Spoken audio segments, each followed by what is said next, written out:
உங்கள் சத்யாவின் தமிழ் புத்தாண்டு super offer.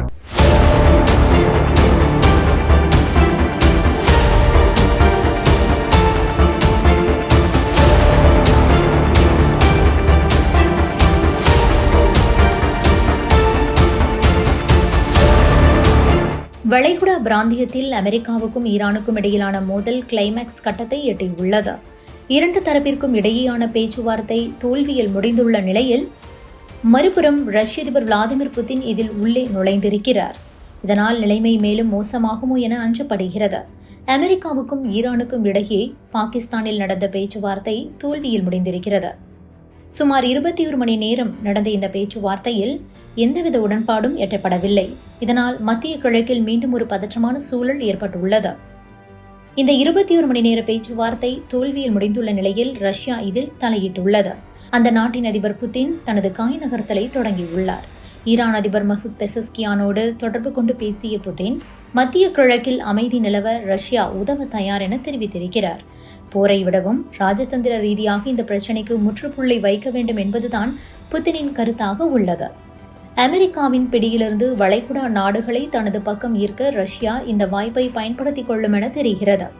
முன்னதாக பேச்சுவார்த்தை முறிந்த சில மணி நேரங்களிலேயே ட்ரம்ப் தனது எக்ஸ் தளத்தில் ஒரு அதிரடி அறிவிப்பை வெளியிட்டிருந்தார். அதாவது ஹர்முஸ் ஜலசந்தியை அமெரிக்க கடற்படை முடக்கும் என்றும் எந்த ஒரு கப்பலும் ஹர்முஸை கடக்க முடியாது எனவும் கூறியிருக்கிறார். இதுதான் என்னுடைய டீல் எனவும் கூறியுள்ளார். மேலும் சரியான நேரத்தில் ஈரானை தண்டிப்போம் என எச்சரிக்கை விடுத்திருக்கிறார். கடந்த சனிக்கிழமை பாகிஸ்தானில் அமெரிக்கா ஈரான் பிரதிநிதிகள் ஒரே இடத்தில் கூடினர். அப்போது பேச்சுவார்த்தை பல மணி நேரம் நடந்த போதிலும் எந்த ஒரு சுமூக முடிவும் எட்டப்படவில்லை.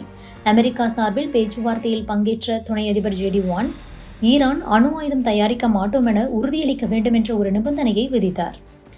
அப்போது ஈரான் தரப்பு தலைவர் முகமது பஹார் என்ன சொல்லியிருக்கிறார் என்றால், அமெரிக்கா வரம்பு மீறி செயல்படுகிறது என அப்போது சொல்லியிருக்கிறார்.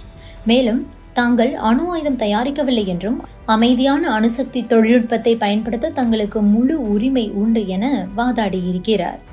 இந்த அணு ஆய்வு விவகாரத்தில் தான் இரண்டு தரப்புக்கும் இடையே மோதல் ஏற்பட்டது. பேச்சுவார்த்தை தோல்வியடைந்தாலும் மீண்டும் இரு தரப்பையும் பேச்சுவார்த்தைக்கு கொண்டுவர பாகிஸ்தான் முயன்று வருகிறதாம். இதற்கான வேலைகளை பாகிஸ்தான் ஏற்கனவே தொடங்கிவிட்டதாக சொல்லப்படுகிறது. ட்ரம்ப் பிளாக் செய்கிறேன் என மிரட்டும் சூழலில் புதின் ரூட் போடுகிறார். இடையில் மற்ற உலக நாடுகள்தான் விழித்துக் கொண்டிருக்கிறது. ஹர்முஸ் பஞ்சாயத்து எவ்வளவு சீக்கிரம் தீருகிறதோ அவ்வளவு சீக்கிரம் உலக நாடுகளுக்கு நிம்மதி. அப்படி இல்லை என்றால் கச்சா எண்ணெய் தாறுமாறாக உயர்ந்து அது உலக நாடுகளின் பொருளாதாரத்தை கடுமையாக பாதிக்கும் என அஞ்சப்படுகிறது.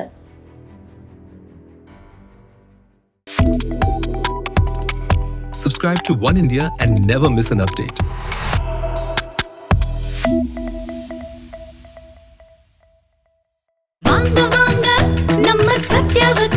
உங்கள் சத்யாவின் தமிழ் புத்தாண்டு சூப்பர் ஆஃபர்.